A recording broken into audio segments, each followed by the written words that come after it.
नमस्कार, आप देख रहे हैं हमारा डिजिटल प्लेटफॉर्म और मैं हूं आपके साथ गरिमा। आज की बड़ी खबर सीधे आपके जेब से जुड़ी हुई। अगर आप केंद्रीय सरकार के कर्मचारी हैं या पेंशन है तो ये अपडेट आपके लिए बहुत अहम है। 8वां वेतन आयोग यानी 8th पे कमीशन को मंजूरी मिल गई और इसका मतलब है कि आने वाले समय में आपकी सैलरी और पेंशन के ढांचे में बड़ा बदलाव होने वाला है। अब बात करते हैं आसान भाषा में कि आखिर ये क्या हो रहा है। देखिए, अभी तक सिस्टम ये था कि आपकी बेसिक सैलरी अलग होती थी और उसके ऊपर महंगाई भत्ता यानी डीए जोड़ा जाता था। अभी लेवल 1 के कर्मचारी को लगभग 58% डीए मिलता है, एचआरए मिलता है। सब मिलाकर कुल सैलरी लगभग 29,000 रुपए पहुंचती है। यही तरीका वर्षों से चला आ रहा है, लेकिन इस बार सरकार ने गेम बदल दिया है।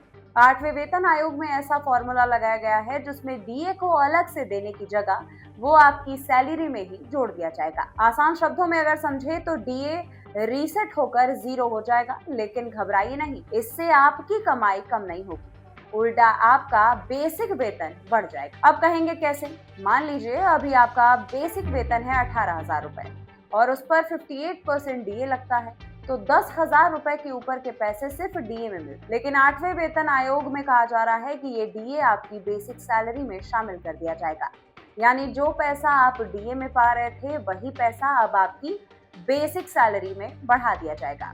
मान लीजिए आपका बेसिक सीधा बढ़कर 28 से 30,000 के आसपास पहुंच गया। अब इस पर एचआरए, ट्रांसपोर्ट अलाउंस, मेडिकल सब इसी नई बेसिक के हिसाब से मिलेगा। मतलब आपकी इनकम कम नहीं होगी, बल्कि आपकी सैलरी का स्ट्रक्चर पहले से ज्यादा मजबूत होगा। और इससे बड़ा फायदा किसको होगा? एक उन्हीं कर्मचारियों को जिनकी पोस्ट पर एचआरए और दूसरे भत्ते बेसिक वेतन के हिसाब से तय होते हैं। दूसरा, भविष्य की पेंशन भी आपके नए बेसिक पर कैलकुलेट होगी, यानी पेंशनर्स के लिए ये बहुत बड़ी राहत वाली खबर है। अब एक आसान उदाहरण सुनिए। मान लीजिए लेवल 1 कर्मचारी को अभी लगभग 29,000 रुपए मिलते हैं। डीए हटाने के बाद उसका बेसिक ही बढ़कर इतना हो जाएगा कि कुल मिलाकर कमाई लगभग वही रहेगी, बल्कि एचआरए नए बेसिक पर मिलकर सैलरी और बढ़ सकती। ध्यान रहे, ये कोई सैलरी कम करने वाला फॉर्मूला नहीं है, बल्कि सैलरी को स्थिर और मजबूत बनाने वाला फॉर्मूला है। अब बात करते हैं कि ये कब लागू होगा। आधिकारिक तौर पर तारीख तय नहीं हुई है, लेकिन उम्मीद जताई जा रही है कि ये नया स्ट्रक्चर जो है वो जनवरी 2026 से लागू हो सकता है, यानी अभी कुछ औपचारिकताएं बाकी। रिपोर्ट आएंगी, कैलकुलेशन पक्का होंगे, उसके बाद ही सटीक आंकड़े सामने आएंगे। लेकिन एक बात बिल्कुल साफ है, 8वें वेतन आयोग की मंजूरी ने करोड़ों कर्मचारियों और पेंशनर्स को राहत की उम्मीद दे दी, क्योंकि जब बेसिक बढ़ता है तो पेंशन, एचआरए सब बढ़ते हैं और यही सबसे बड़ा फायदा है इस नए सिस्टम का। इसका असर इतना बड़ा होगा कि आने वाले सालों में सरकार की ओर से जो भी भत्ते बढ़ाए जाएंगे वो सीधे आपके जेब में फर्क डालेगा और पेंशन वाले भी खुश होंगे, क्योंकि नई बेसिक पेंशन पुराने के मुकाबले काफी ज्यादा हो सकती है।